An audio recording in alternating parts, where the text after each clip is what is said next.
മകൾ ദിയ കൃഷ്ണയുടെ സ്ഥാപനത്തിലെ സാമ്പത്തിക തട്ടിപ്പ് കേസ് വിവാദം വളരെ പക്വതയോടെ കൈകാര്യം ചെയ്ത മലയാളികൾക്ക് നന്ദി പറഞ്ഞ് നടനും ബിജെപി നേതാവുമായ കൃഷ്ണകുമാർ തനിക്കും കുടുംബത്തിനും രാഷ്ട്രീയമായും വ്യക്തിപരമായും നിരവധി വെറുപ്പുകൾ നേരിടേണ്ടി വന്നിട്ടുണ്ടെങ്കിലും ഇത്തരമൊരു പ്രതിസന്ധി വന്നപ്പോൾ കേരളത്തിലെ ജനങ്ങൾ സത്യത്തിന്റെ ഒപ്പം നിൽക്കുന്നതാണ് കമന്റുകളിലൂടെയും പിന്തുണ വീഡിയോകളിലൂടെയും കാണാൻ കഴിഞ്ഞതെന്ന് കൃഷ്ണകുമാർ പറഞ്ഞു. ഗർഭിണിയായ മകളും താനും ജാമ്യമില്ലാ വകുപ്പിൽ ജയിലിൽ പോകേണ്ട അവസ്ഥ വരെ വന്നിരുന്നു.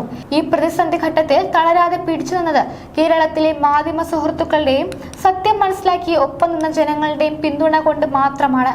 ഈ കേസിൽ ഇനിയും ഒരുപാട് ദൂരം പോകാനുണ്ടെന്നും എല്ലാവരുടെയും പിന്തുണ തനിക്കും കുടുംബത്തിനും ഉണ്ടാകണമെന്നും ഭാര്യ സിന്ധു കൃഷ്ണയുടെ യൂട്യൂബ് ചാനലിൽ പങ്കുവച്ച വീഡിയോയിൽ കൃഷ്ണകുമാർ പറഞ്ഞു. അതേസമയം നിരവധി പേരാണ് കൃഷ്ണകുമാറിനെ അഭിനന്ദിച്ച് രംഗത്ത് വന്നത്. ദൃശ്യത്തിലെ ജോർജ് കുട്ടിയെയാണ് കൃഷ്ണകുമാറിന്റെ ഈ പോരാട്ടം കണ്ടപ്പോൾ ഓർമ്മ വന്നതെന്ന് ആളുകൾ കമന്റ് ചെയ്തു.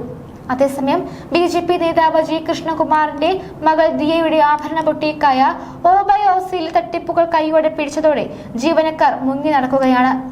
ബാങ്ക് സ്റ്റേറ്റ്മെന്റുകളും CCTV ദൃശ്യങ്ങളും പുറത്തു വന്നതോടെ ജീവനക്കാർ നടത്തിയ പണാപഹരണം വ്യക്തമായി.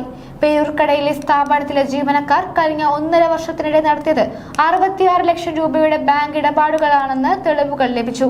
ഇതിൽ കസ്റ്റമേഴ്സിൽ നിന്ന് വാങ്ങിയ തുക എത്രയാണെന്ന് വ്യക്തത വരുത്താനുള്ള ശ്രമത്തിലാണ് ഇപ്പോൾ പോലീസ്. അതേസമയം മൊഴി നൽകാമെന്ന് അറിയിച്ച 3 ജീവനക്കാരും പോലീസ് സ്റ്റേഷനിൽ എത്താതെ മുങ്ങി നടക്കുകയാണ്. ഓബയോസിയിലെ QR കോഡ് മാറ്റിവെച്ച് 69 ലക്ഷം രൂപ തട്ടിയെന്ന ദിയയുടെ പരാതിയെ തുടർന്നാണ് ജീവനക്കാരുടെ ബാങ്ക് അക്കൗണ്ട് വിവരങ്ങൾ പോലീസ് പരിശോധിച്ചത്. 2024 ജനുവരി മുതൽ 66 ലക്ഷം രൂപയുടെ ഇടപാടുകളാണ് വിനീത, ദിവ്യ, രാധാമണി എന്നിവർ വല്യതുറ SBI ബാങ്കിൽ നടത്തിയിട്ടുള്ളത്. ഇതിൽ ഓബയോസിയിലെ കസ്റ്റമേഴ്സിൽ നിന്ന് കൈപ്പറ്റിയ പണം എത്രയാണെന്ന് പോലീസ് പരിശോധിക്കുകയാണ്. സാധനങ്ങൾ വിൽപ്പന നടത്തുമ്പോൾ ബിൽ ബുക്കിൽ തുക രേഖപ്പെടുത്താറുണ്ട്.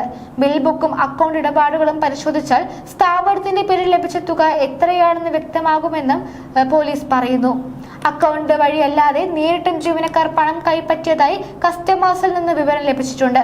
ഇത്തരത്തിൽ നേരിട്ട് എത്ര രൂപ വാങ്ങിയതിനെ കുറിച്ചും പോലീസ് അന്വേഷിക്കുകയാണ്. കൃഷ്ണകുമാർ തട്ടിക്കൊണ്ടുപോയെന്ന പരാതിയിൽ മൊഴി നൽകാൻ ജീവനക്കാരോട് പോലീസ് ആവശ്യപ്പെട്ടിരുന്നു. എന്നാൽ മ്യൂസിയം പോലീസിൽ ജീവനക്കാർ എത്തിയില്ല. വിനീതയും ദിവ്യയും രാധാമണിയും ഫോണിൽ ബന്ധപ്പെട്ടെങ്കിലും അവർ പ്രതികരിച്ചില്ലെന്ന് പോലീസ് വ്യക്തമാക്കി. തുടക്കത്തിൽ കാട്ടിയ ആവേശം തെളിവുകൾ പുറത്തു വന്നതോടെ മാറിയിട്ടുണ്ട്. അന്വേഷണം മുന്നോട്ട് പോയാൽ ഇവർ അറസ്റ്റിലാകുമെന്ന അവസ്ഥ ഉണ്ടാവുകയും ചെയ്യും. അതേസമയം മകൾ ദിയ കൃഷ്ണയുടെ ബിസിനസ് സ്ഥാപനത്തിൽ നിന്ന് പണം തട്ടിയെടുത്ത ആരോപണം ഉന്നയിച്ച പെൺകുട്ടികളോട് ക്ഷമിക്കില്ലെന്ന് കൃഷ്ണകുമാർ വ്യക്തമാക്കി. അവരെ നിയമത്തിന് മുന്നിൽ കൊണ്ടുവരാൻ ഏതറ്റം വരെയും പോകും.